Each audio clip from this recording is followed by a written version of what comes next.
ఈ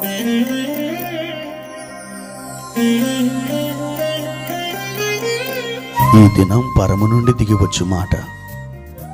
ఇది నీ జీవితానికి వెలుగుల బాట. నీ ఒడిలో ఉంచబడిన దీవెనల మూట, అద్భుతాల ఆనంద ఊట. మార్చి 18 సంవత్సరమంతా మీరు బైబిల్ చదివి ముగించడానికి ఈరోజు మీరు చదవవలసిన లేఖన భాగం ఉదయం ద్వితీయోపదేశకాండం 32, 33, 34 అధ్యాయములు.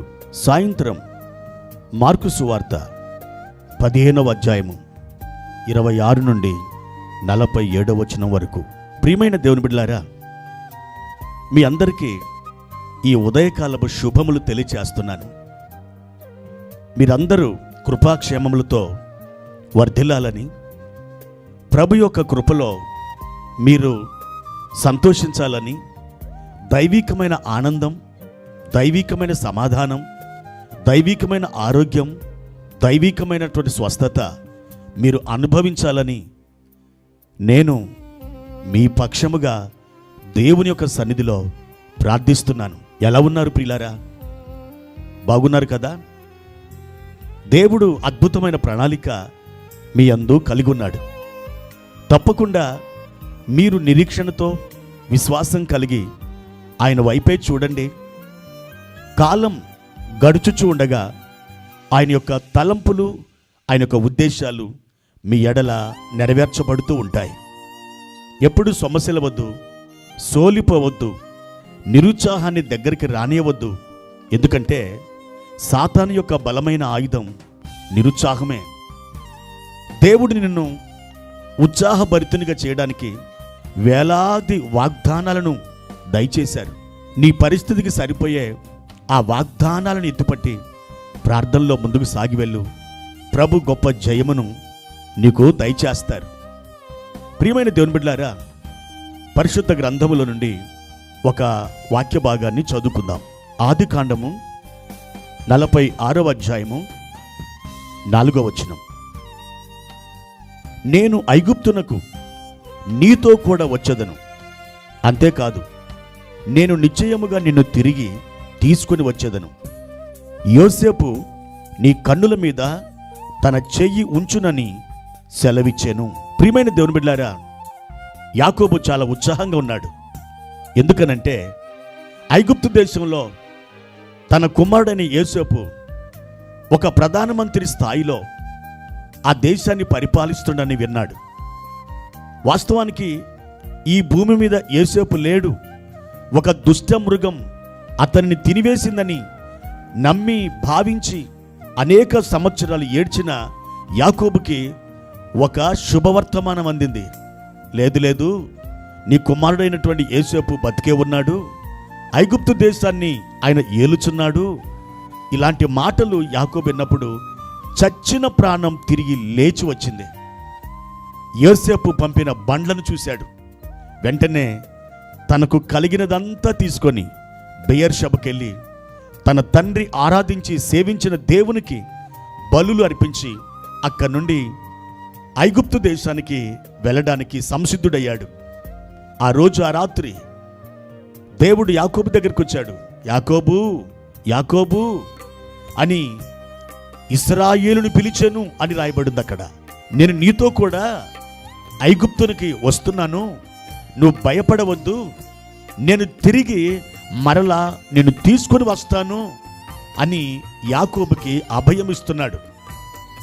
తన తండ్రి, తన యొక్క తాత అబ్రహాము ఎక్కడ ఏ దేశంలో వారు పాతి పెట్టబడ్డారో అక్కడికి నీవు మరలా తిరిగి రప్పించబడతావు అని దేవుడు యాకోబుకి అభయం ఇస్తున్నాడు. ప్రియమైన దేవుని బిడ్డలారా, ఇక్కడ ఒక మాట మనం గమనించుదాం. అదేమిటంటే, నేను నీతో కూడా ఐగుప్తునికి వస్తాను. మనం వెళ్తున్న చోటికి దేవుడు మనతో కూడా వస్తే ఇంకా మనకు కావలసింది ఏముంది? ప్రియమైన దేవుని బిడ్డలారా, దేవుడు మనతో రావడం ఒక్కసారి మీరు ఆలోచించండి.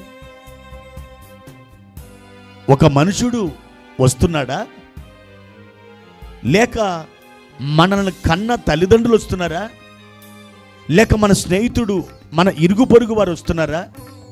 కాదు కాదు, నేను నీతో కూడా వచ్చేదను అంటున్నాడు.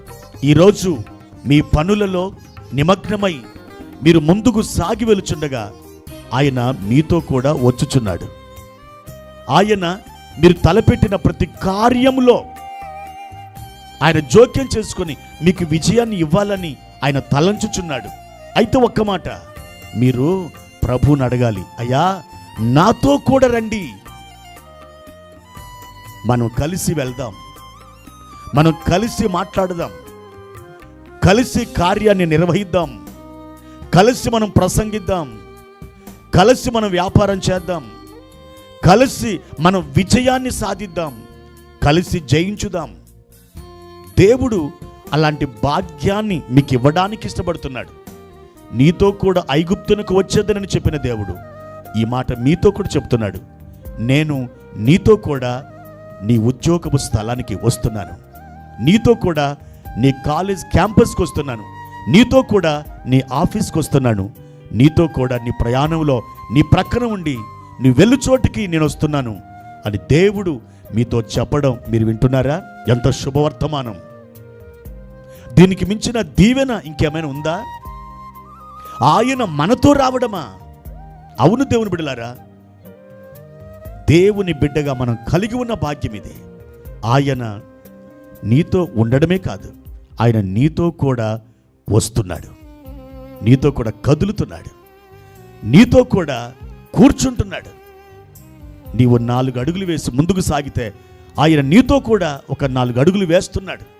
ఇటువంటి గొప్ప దేవుణ్ణి నువ్వు కలిగి ఉన్నందుకు ఎంత భాగ్యవంతుడివి, ఎంత భాగ్యవంతురాలివి. ప్రభు నిన్ను సమృద్ధిగా ఆశీర్వదించునుగాక. ప్రార్థన. ప్రియమైన తండ్రి, మీ ఘనమైన నామానికి వందనాలు. ఈ ఉదయకాల సమయంలో మా ప్రియ ప్రభువా, నీవు ఎంతగానో మమ్మల్ని ప్రేమిస్తున్నావు, మాతో కూడా మీరు రావడానికి ఇష్టపడ్డారు.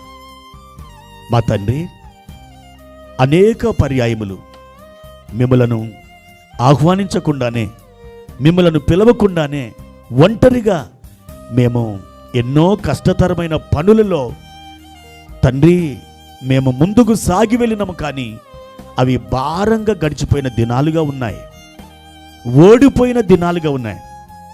ఈ ఉదయకాలం ప్రభువా, మా యొక్క తప్పును మా దోషమును ఎరిగిన వారమై పశ్చాత్తాపపడుతూ క్షమించమని అడిగి మీ సన్నిధిలో ప్రార్థిస్తున్నాం. అయ్యా, మీరు మాతో కూడా రండి, మాతో కూడా ఉండండి. యేసుక్రీస్తు నామములో ఈ ప్రార్థన అడిగి వేడుకుంటున్నాము తండ్రి. ఆమెన్.